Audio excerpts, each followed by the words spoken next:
अमेरिकी सदर Donald Trump की जान को खतरा है और यह बयान किसी और ने नहीं दिया है। यह बयान खुद अमेरिकी सदर डोनाल्ड ट्रंप ने दिया है और अब तो बाकायदा उनके इस बयान पर मोहर भी लग गई है। तेहरान शहर में आप देखिए जगह जगह ये पोस्टर लगे हुए हैं और इन पोस्टरों पर लिखा हुआ है we kill you Donald Trump, यानी डोनाल्ड ट्रंप हम तुम्हें खत्म कर देंगे। जी हां, मशरिक़ वुस्ता में जंग का दर्जा हरारत एक बार फिर खतरनाक हद तक बढ़ चुका है। अमेरिका ने ईरान के साहिली और फौजी अहदाफ पर ताजा हमले किए तो तेहरान ने जवाब में खलीज के अंदर मौजूद अमेरिकी फौजी ढांचे और स्ट्रेटेजिक मराकिज को निशाना बनाने का दावा किया। सिर्फ दावा ही नहीं किया बल्कि उसने कर भी दिखाया।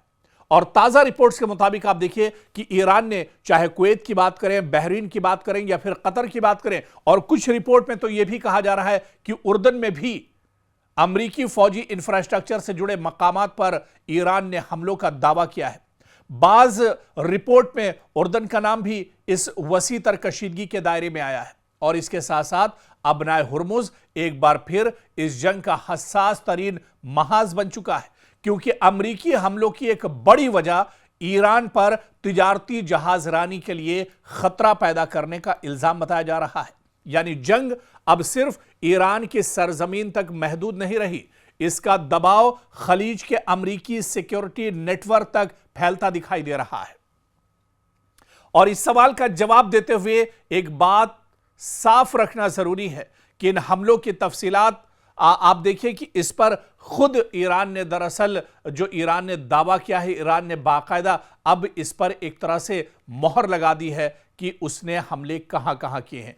कुवैत के हमले की अगर बात करें तो ईरान ने दावा किया कि उसने कुवैत में अमेरिकी फौजी इंफ्रास्ट्रक्चर से जुड़े मकामात को निशाना बनाया है। कुछ रिपोर्ट्स में पैट्रियट एयर डिफेंस सिस्टम या अमेरिकी दिफाई तंसीबात के करीब हमले का जिक्र किया गया है। बहरीन में, जहां पर ईरान ने ताबड़तोड़ हमला किया है, बहरीन के बारे में ईरानी दावों और बैनुल अक़वामी रिपोर्ट में कहा गया है कि वहां अमेरिकी फौजी ढांचे या इससे मुतालिक सहूलियात को निशाना बनाया गया है। बाज़ हवालों में फ्यूल स्टोरेज और अमेरिकी मौजूदगी से जुड़ी तंसीबात का जिक्र भी आया है। इसी तरह से कतर की अगर बात करें, बाज़ रिपोर्टों के मुताबिक ईरान ने कतर में अमेरिकी अर्ली वार्निंग या अस्करी इंफ्रास्ट्रक्चर से मुंसलिक मकाम को निशाना बनाने का दावा किया है। और उधर उर्दन का भी जिक्र हो रहा है। कुछ बैनुल अक़वामी कवरेज में उर्दन का नाम भी इस वसी कशीदगी के दायरे में आया है, अगरचे उर्दन के हवाले से तमाम तफसीलात हर रिपोर्ट में यकसा नहीं है। बहरहाल ये वाज़ेह है कि खित्ते में अमरीकी नेटवर्क के गर्द दबाव बढ़ाने की कोशिश इस जंगी बयानिए का हिस्सा बन चुकी है और ईरान दरअसल अब अमेरिका को बड़े पैमाने पर जवाब दे रहा है और इसी वजह से डोनाल्ड ट्रंप दरअसल घबराए हुए हैं। अब डोनाल्ड ट्रंप को भी ईरान से डर लगने लगा है, ईरान का डर अब डोनाल्ड ट्रंप को सताने लगा है।